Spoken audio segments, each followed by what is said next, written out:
Hello everyone, my name's Cliff and welcome to my channel. This is Cliff's Dark Gems. Today I'm going to chat about two things. Number one, my update on my Read What You Own challenge and just some thoughts. And two, more thoughts and feelings about 2024 for my channel. Stay tuned.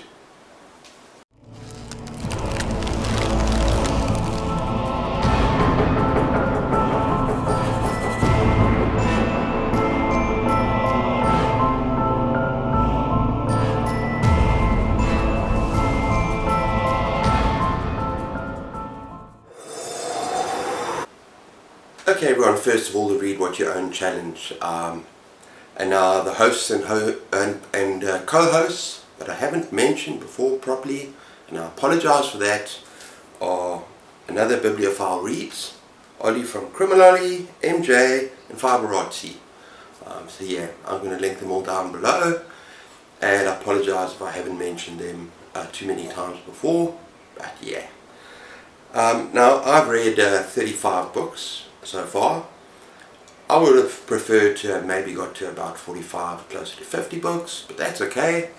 I think I'm doing fairly well, considering that the Christmas time and the beginning of January were quite hectic. So yeah, I'm quite happy with that, and I'm going to continue. Now I just want to talk a little bit about some frustrations, some cons that I felt about this challenge, and then also some pros. Reason why I'm going to continue with this challenge. It's not just out of sheer, what's the word, baby? Out of sheer determination, obsession to finish a challenge. That's kind of something that's in me. If I start something, I want to finish it. But yeah, just a sense of accomplishment, a sense of achievement, and that when I eventually finish, it's going to have a smile on my face, and I'll be very happy to go to the bookshop and just splurge. But one of the big frustrations that I have is that where we live, we don't get out much. As I've mentioned before, we live on the coast.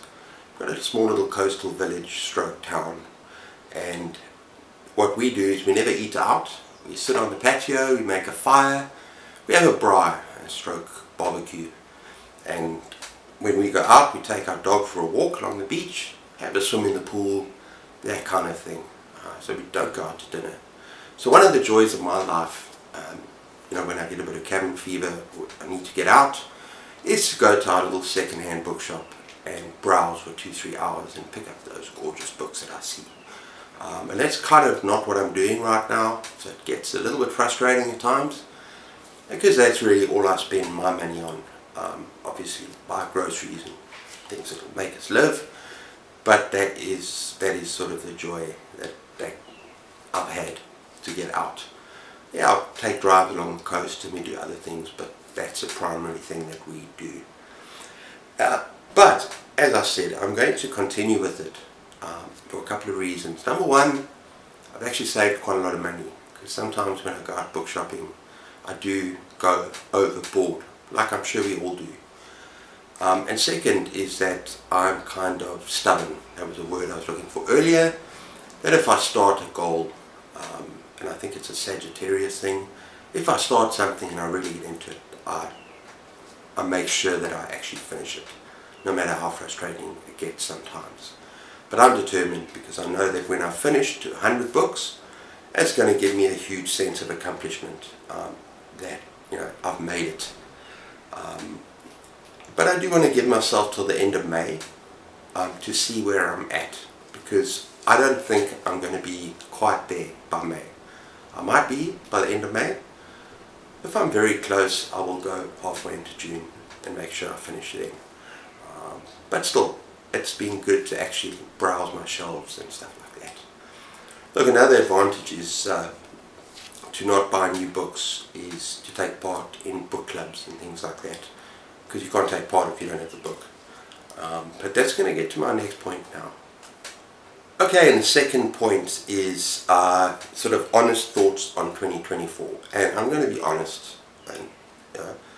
I watched a video by Sin from Sin's Book Nook.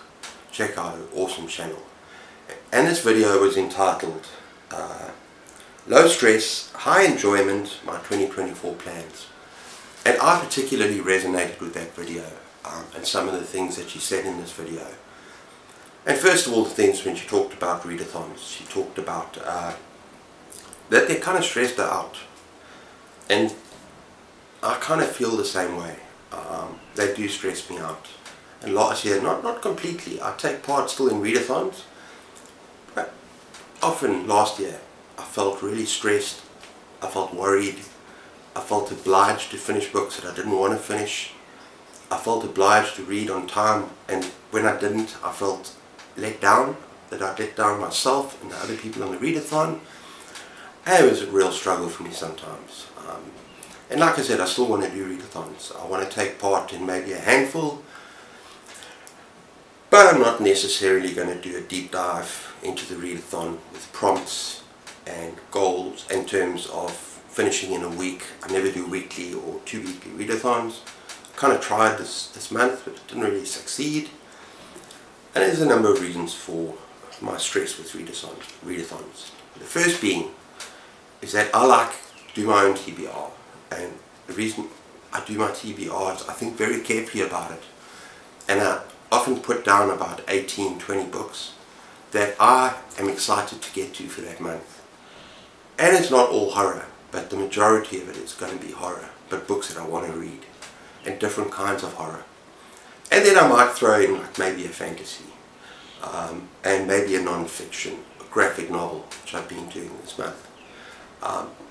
But I'm doing it on my terms, only because I get frustrated if I have to read other books. That kind of like being a mood reader. If you don't want to read those books at that time, you get frustrated, and yet you feel obliged to read those books.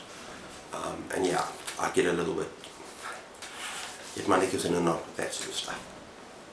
The second reason why I find readathons quite stressful, and I said this on my other video at the beginning of the year, I think it was part of a tag, is that this is a horror channel. And yes, I am trying to read a little bit more broadly, but just a little. Like I'm trying to explore more science fiction. I know that in June I want to read some Western for the first time, but that's okay, my baby, you can sit down. But I want to do it on my terms again, and it's to make me happy, and to give me enjoyment this year, and to lessen the stress, as Sin said on her video. You know, that's just the way she rolls, and that's the way I roll. And I want to make it, it's a horror channel.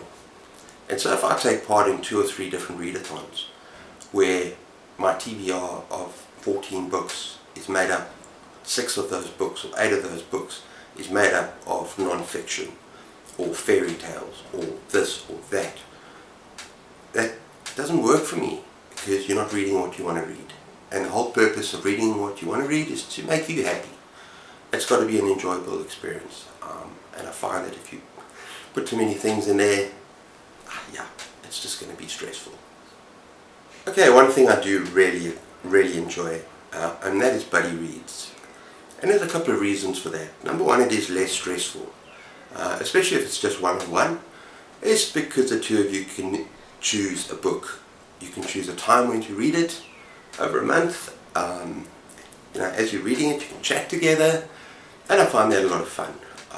And yeah, okay, there's a readathon I'm taking part in at the moment, which stretches over 5 months, and I'm going to link all the hosts below as well. It's Bad and another bibliophile reads, who I've already mentioned, but that is all about Holly.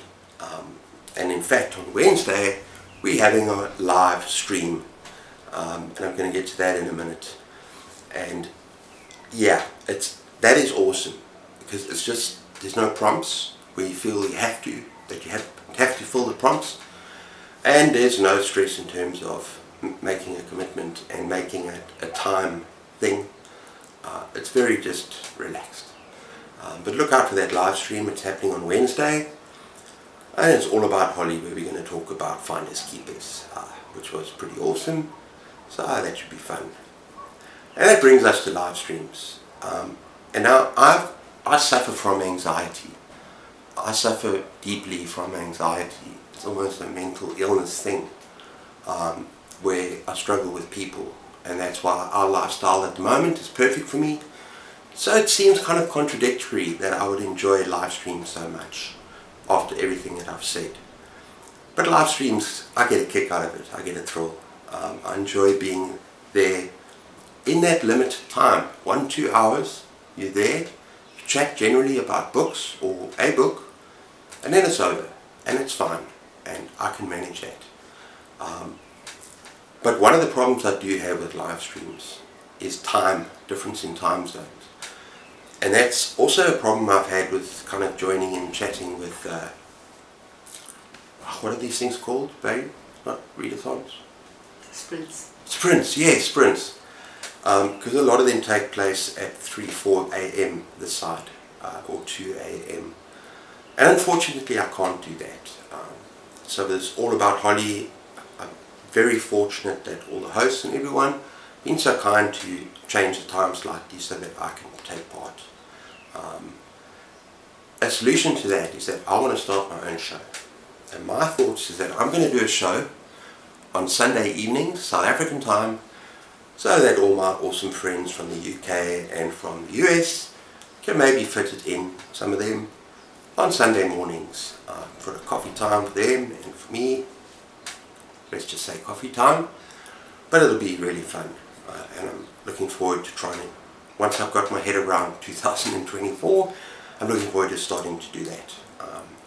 So let me guys know what you think about that. Okay everyone, so there's all my thoughts about 2024. I might have repeated myself a bit from earlier this year, but I don't think so. Yeah, I just want to be really honest with myself, and as Sin said, have a stress less channel and not get all worked up about readathons and things, and do my thing and enjoy it and take part where I can. In particular, there's a handful of readathons I do want to take part in, but to what extent I'm not sure at the moment. A deep dive, we'll see halfway through the year how I feel when I can start buying books again. But yeah, I don't want to do anything that's going to cause me anxiety, because that's not the point of this. I want to be happy. I also want to build community. I love commenting on people's videos. I love hearing from you, and I do my best with that. But there's no point in making yourself anxious. You're not doing yourself any good in terms of your mental health. So guys, let me know what you think in the comments below. Does anything of what I've said resonate with you? Tell me what you think about the whole readathon thing, about the live thing. I'd love to hear from you. But in the meantime, take care of yourselves, keep those pages turning, and cheers.